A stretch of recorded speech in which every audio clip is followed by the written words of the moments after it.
পঞ্চায়ত দুপৰীয়া গাঁৱত অখণ্ডভাৱে নাম কীৰ্তন আজিৰে পৰা আৰম্ভ। আজি অধিবাস, অহাকালিৰ পৰা তিনিদিনীয়া 24 প্ৰহৰ নাম কীৰ্তন যজ্ঞ ইয়াত হ'ব।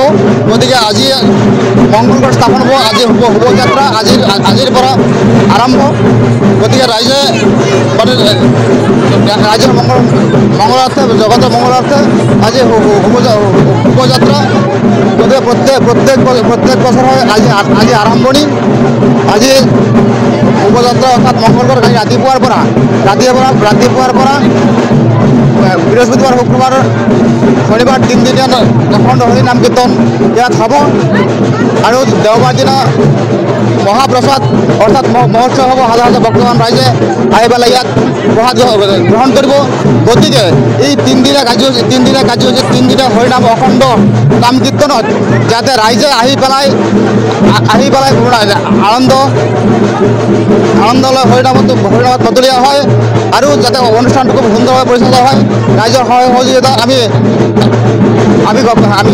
নাম কীৰ্তন সমিতিয়ে আশা কৰিছোঁ যাতে ৰাইজে পূৰ্ণ সহযোগিতা কৰি পেলাই এই অনুষ্ঠানটো যাতে সুন্দৰভাৱে পৰিচালনা কৰি দিয়াত যাতে সহায় কৰে, তাৰ কাৰণে আমি ৰাইজক আহ্বান জনাইছোঁ যাতে প্ৰতিজন ভক্তবান ৰাইজ যাতে ইয়াত আহি উপস্থিত হৈ পেলাই নাম কীৰ্তন শ্ৰৱণ কৰে আৰু সহায় সহযোগিতা কৰে। তাৰ কাৰণে আমি নাম কীৰ্তন কমিটিৰ ফালৰ পৰা সহায় কামনা কৰিছোঁ, আশা ৰাখিছোঁ যাতে সকলোৱে আহি পেলাই উৎসাহ দিয়ে, আনন্দ প্ৰদান কৰে, সেই আশা ৰাখিছোঁ।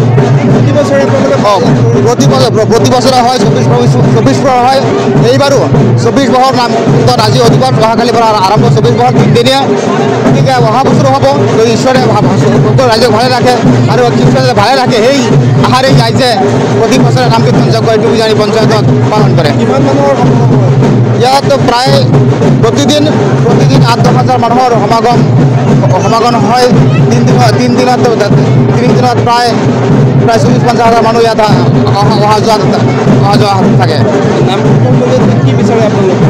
আমি বিশ্ব শান্তি, জগতৰ কল্যাণ, যাতে এই পৃথিৱীত কিমান ঈশ্বৰৰ সৃষ্টি আছে, ভক্তিৰ সৃষ্টি যাতে ভালে থাকে, মানুহৰ পৰা আৰম্ভ কৰি জীৱ জন্তুৰ পৰা আৰম্ভ কৰি ঈশ্বৰৰ যি সৃষ্টি আছে গোটেই সৃষ্টি যাতে ভালে থাকে, শান্তিৰে থাকে, সমৃদ্ধিৰে থাকে, সেই ঈশ্বৰ আছে। তথাপিও আমাৰ বিধায়ক, স্থানীয় বিধায়ক আছে, মন্ত্ৰী আছে, কেশৱ মন্ত্ৰী ডাঙৰীয়া আছে, আমাৰ সাংসদ কানুকা ডাঙৰীয়া আছে, এইফালে জিতু গোস্বামী আছে, আমাৰ ত্ৰিপুৰা শৰ্মাদা আছে, সকলোৱে ইয়াৰ সৈতে পদাৰ্পণ কৰিব।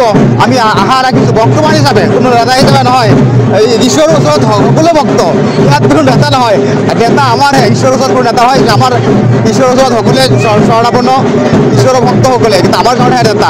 গতিকে এখেতসকল আমাৰ ইয়াত উপস্থিত হ'ব বুলি আমাৰ এটা আশা আছে।